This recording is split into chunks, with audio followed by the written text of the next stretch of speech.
Sesaat lagi Anda akan mendengarkan program Renungan Sahabat Seperjalanan bersama Pendeta Wendy Pratama.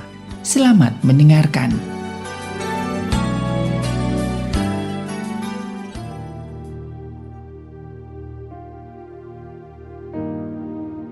Selamat berjumpa kembali dalam layanan audio Sahabat Seperjalanan. Hari ini adalah hari Rabu 10 Mei 2023. Tema renungan saat teduh kita dengan judul Terimalah Roh Kudus. Terimalah Roh Kudus. Firman Tuhan terambil dalam Yohanes 20 ayat 21 sampai dengan ke-23. Maka kata Yesus sekali lagi, damai sejahtera bagi kamu sama seperti Bapa mengutus aku, demikian juga sekarang aku mengutus kamu. Dan sesudah berkata demikian, ia menghembusi mereka dan berkata, terimalah Roh Kudus. Jikalau kamu mengampuni dosa orang, dosamu diampuni. Dan jikalau kami menyatakan dosa, orang tetap ada, dosanya tetap ada. Mari kita berdoa. Bapa yang di dalam surga, terima kasih buat penyertaan Tuhan yang memiliki konsistensi. Dan tidak ada dalam satu jeda waktu Tuhan membiarkan kami tanpa penyertaan Tuhan. Dalam nama Tuhan Yesus kami berdoa, amin. Shalom sahabat seperjalanan yang dikasihi Tuhan. Sebuah kalimat tentang terimalah Roh Kudus ini memiliki banyak penafsiran. Harus kita pahami yang pertama, sewaktu Yesus berkata terimalah Roh Kudus, maka pelajaran yang pertama adalah itu bukti tentang konsistensi penyertaan Tuhan yang tidak pernah terjeda, yang tidak pernah terputus. Sesudah Yesus bangkit dan menampakkan diri kepada murid-murid, menampakkan diri kepada Thomas, menampakkan diri kepada Maria Magdalena, kemudian Yesus akan naik ke surga. Dan Tuhan mengatakan terimalah Roh Kudus. Ini bentuk adalah tentang konsistensi penyertaan Allah. Konsistensi penjagaan Tuhan. Tidak ada satu masa, satu waktu di mana kita ditinggalkan oleh Allah. Sehingga Tuhan berkata terimalah Roh Kudus. Pemahaman terimalah Roh Kudus tidak kita bisa pikirkan seperti jual beli barang. Terima lalu kalau kita terima menjauh. Yesus bukan barang, tapi Yesus adalah pribadi. Pribadi yang senantiasa hadir.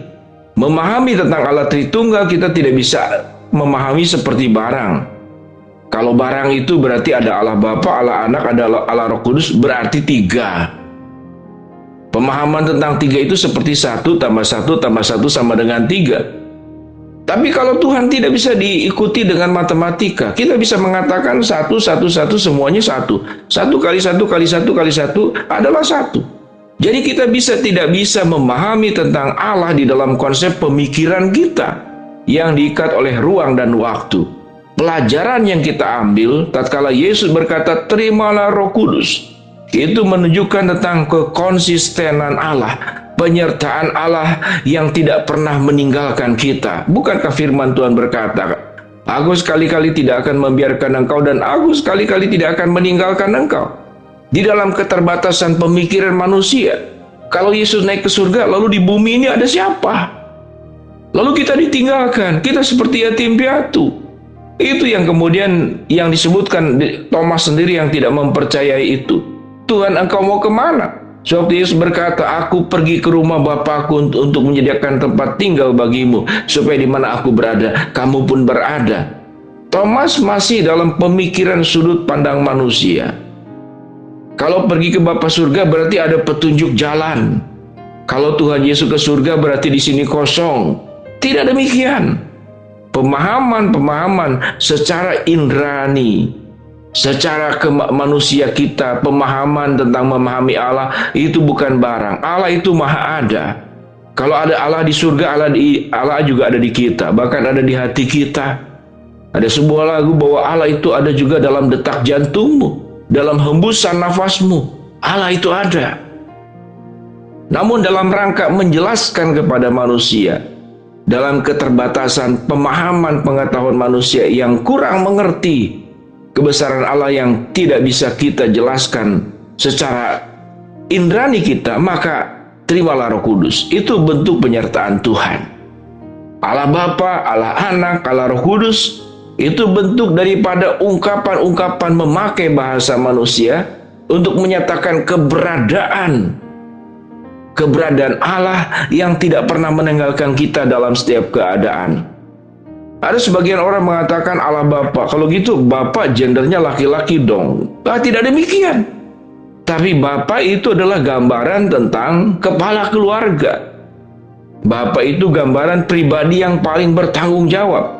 Bapa itu adalah gambaran kalau ada persoalan, ada kesulitan, ada masalah, maka yang paling bertanggung jawab dalam sebuah keluarga yaitu Bapa. Jadi artinya itu juga gambaran tentang Allah adalah pribadi yang sangat bertanggung jawab menjaga kita, melindungi kita. Tidak pernah ada satu masalah yang kita dibiarkan bergumul sendiri tanpa keterlibatan Bapa yang di surga. Itulah kebesaran Allah. Dan Yesus mengatakan, terimalah Roh Kudus. Terimalah Roh Kudus. Jikalau kamu mengampuni dosa orang, juga dosanya diampuni. Dan jikalau kamu menyatakan dosa orang tetap ada, dosanya tetap ada. Pelajaran yang kedua apa yang kita pelajari?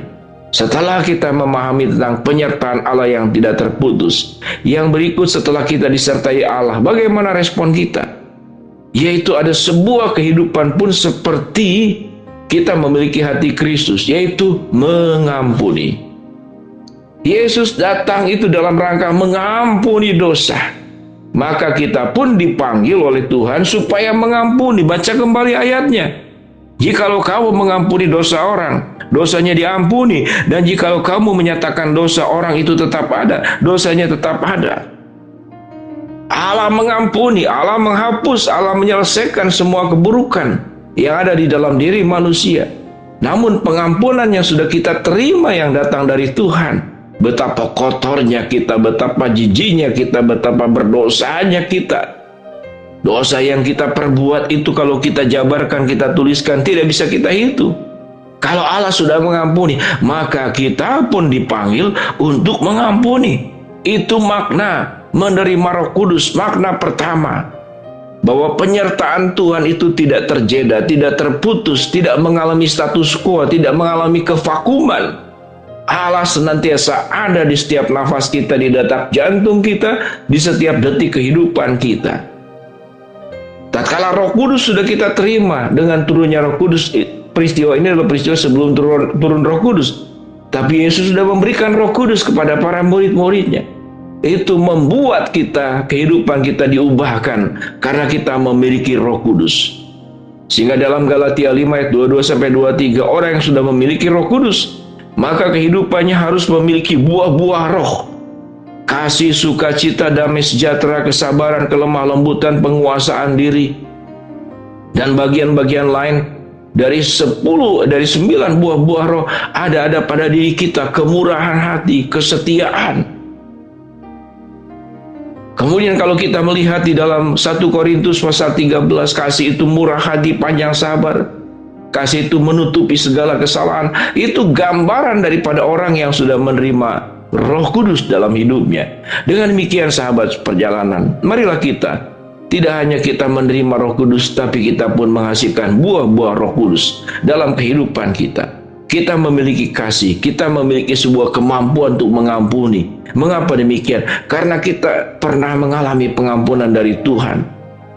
Sewaktu kita percaya kepada Kristus, kita mengalami pengampunan dari Tuhan, dan kita dipanggil untuk mengampuni juga kesalahan orang lain. Urusan dosanya biarlah yang bersangkutan berhadapan dengan Tuhan. Mari kita berdoa. Terima kasih Bapa buat kebenaran firman Allah. Tentang ayat yang berbunyi terimalah Roh Kudus, kami mempelajari poin-poin yang sudah dijelaskan. Hamba mau berdoa buat sahabat seperjalanan yang sedang sakit, Tuhan jamah sembuhkan. Sahabat seperjalanan yang sedang menghadapi masalah, Tuhan bukakan jalan.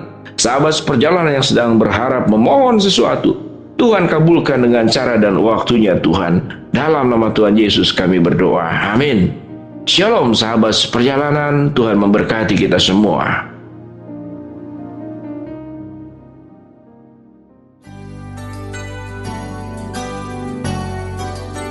Anda baru saja mendengarkan program Renungan Sahabat Seperjalanan bersama Pendeta Wendy Pratama. Terima kasih atas perhatian Anda. Tuhan Yesus memberkati.